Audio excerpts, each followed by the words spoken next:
Ok, rap de test avec Kalash l'Afro. Si. Pour la sortie de Plus de Seum. Plus de somme, c'est ça la famille. Comment ça mon pote? Ça va, tranquillement, on est là. Hein, t'es en pleine promo là? En pleine promo, tu as vu, on va par-ci par là, on vient voir rap de test. Ouais, c'est bien, c'est bien. Vous avez fait le déplacement de Marseille là. Il faut être là. D'accord, donc avant de parler de ce projet qui va sortir, tu peux nous rappeler la date?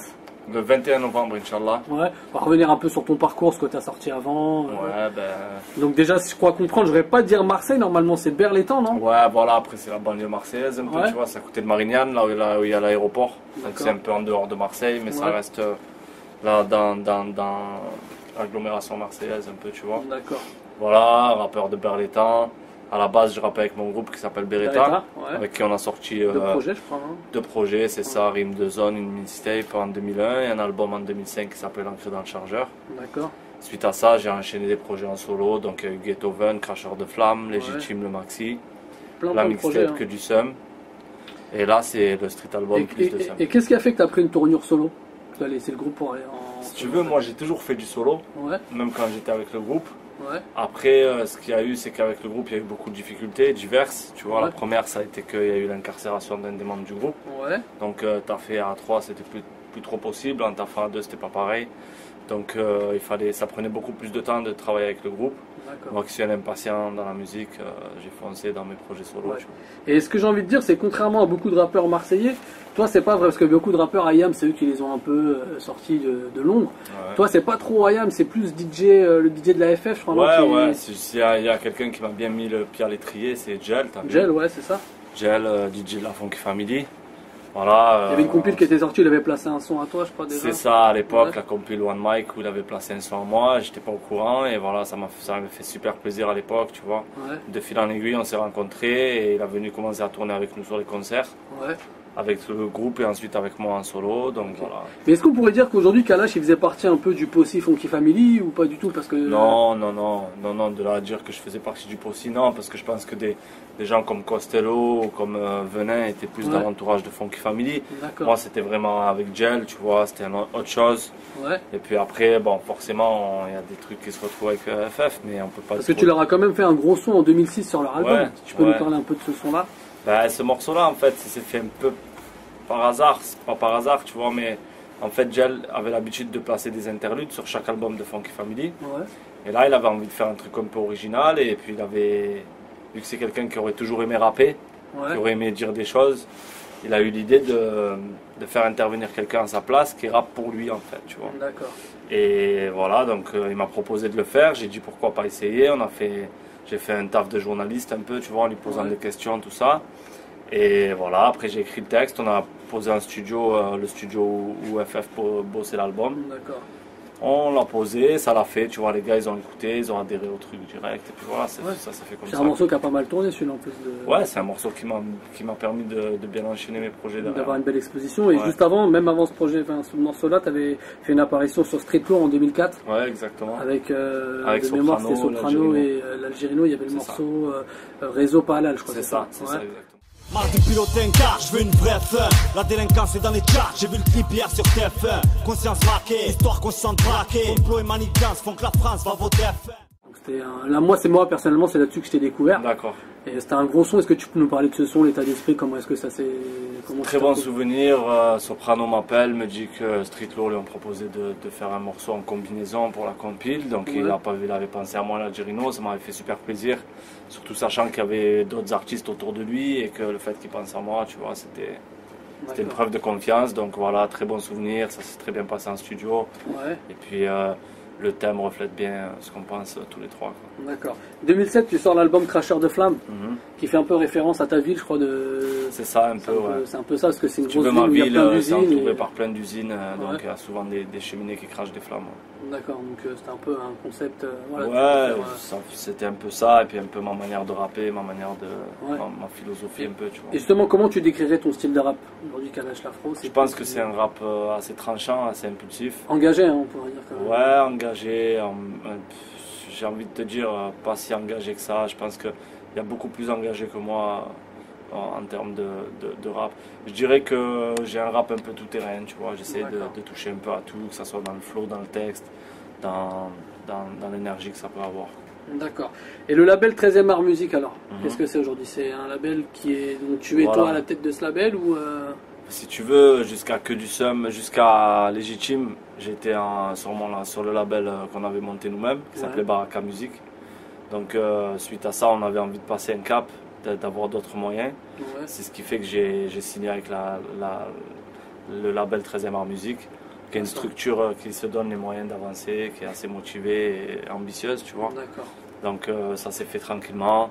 Le temps de mettre tout ça en place, on a sorti la mixtape Que du Seum. Que du Seum, il y avait des sons qui étaient un peu repris sur cette... Voilà, c'était plus pour retracer un peu le parcours, exactement. Là, on peut dire que c'est le premier vrai projet avec le label 13e Art. D'accord, plus de Seum, donc t'es 2 fois plus énervé. C'est ça, 2 fois plus de patates. Ouais, tu peux nous parler un peu de l'album, de ce projet, l'album, les feats? Ben, si tu veux, il y a plein de couleurs différentes. J'ai essayé d'amener plein de styles différents, de me faire plaisir avant tout. Et je me suis dit, si je me fais plaisir, ça va forcément faire plaisir à ceux qui écoutent. Je pense que chacun va piocher un peu ce qu'il a envie. Il y a différentes choses, différentes facettes de mon rap. Après, voilà, comme je dis, j'ai surtout voulu me faire plaisir en testant des nouvelles choses, en invitant des personnes que j'aime bien, comme Siku MC, le Raluciano, Alonso, Salif, Jimmy Sissoko. Il y a du lourd sur l'album. Ouais, il y a pas mal de monde. Il y a une chanteuse qui s'appelle Mflaya qui est très prometteuse aussi. Soria, une autre chanteuse aussi. On retrouvait CDI, Tony, Shir qui sont des gens de mon entourage. Donc voilà, pas mal d'invités, pas mal de morceaux différents. Donc nous on a retenu quelques morceaux, on va revenir un peu plus en détail dessus. Le premier morceau que tu as balancé, Marqué Offert. Si. On ressemble à notre époque, tout et tout de suite. Chez eux l'avenir se trace, chez nous la vie c'est course-poursuite. Coupable ou innocent, ça dépend d'où tu viens, où tu vas, qu'est-ce que t'achètes, qu'est-ce que tu vends. Marqué au fait. Un morceau donc où tu dénonces un peu le fait qu'on est cramé en fait. Tu le dis même dès le départ, tête cramée dans la Clio comme dans la Mercedes-Benz. C'est ça. Donc tu vois, quand tu me disais que j'avais un rap engagé, je pense que sur certains morceaux comme ça, on peut dire ça. Voilà, c'est un morceau qui dit que quoi qu'on fasse, que c'est pas qu'une question d'argent ou qu'une question de rang social ou de réussite ou de manière de parler. Souvent, quoi qu'on fasse, c'est le premier abord qui prime, mais quand on a une tête cramée, on a une tête cramée. Voilà. D'accord, donc c'était de dire qu'il y a 2 mondes en fait.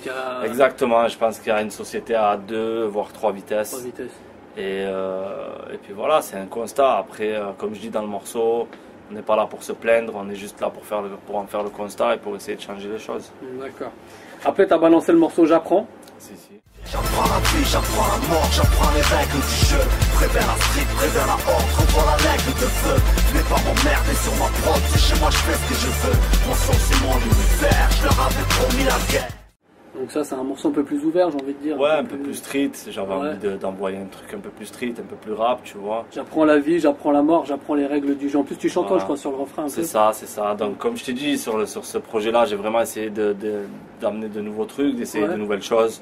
Après, il y a des trucs qui vont me plaire, des trucs qui vont peut-être un peu moins me plaire, mais voilà, c'était important pour moi. C'est vrai que ce morceau-là, c'était une nouvelle couleur. C'est vrai que quand j'ai écouté, j'ai dit c'est vrai qu'on n'a pas l'habitude de t'entendre comme ça, chantonner sur un refrain. Et c'est quelque chose que tu as fait naturellement. Le refrain, tu l'as fredonné dès que tu as écouté l'instru. Je suis quelqu'un qui aime la musique. Je pense que quand j'essaie quelque chose, c'est que j'y ai pensé avant, que ça mûrit dans ma tête.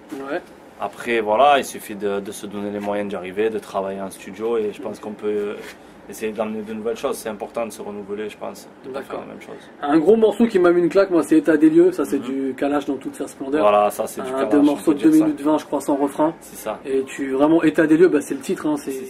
Pour s'en tirer, les jeunes s'équipent, marchent comme des sentinelles, rage pour du cash, impact de balle de 3 cm, arrache sans répit, crash sur les képis, splash pour Wellou, ça vire au trash en quelques répliques. Tu parles de plein de trucs. Ouais, c'était un constat à un moment où j'avais envie de faire un son qui fasse un peu le point sur tout ça. Et où je remarquais plein de choses super négatives venant de la part de gens qui ne devraient pas être aussi négatifs, tu vois. Et c'était un peu pour faire l'état des lieux de tout ça, quoi.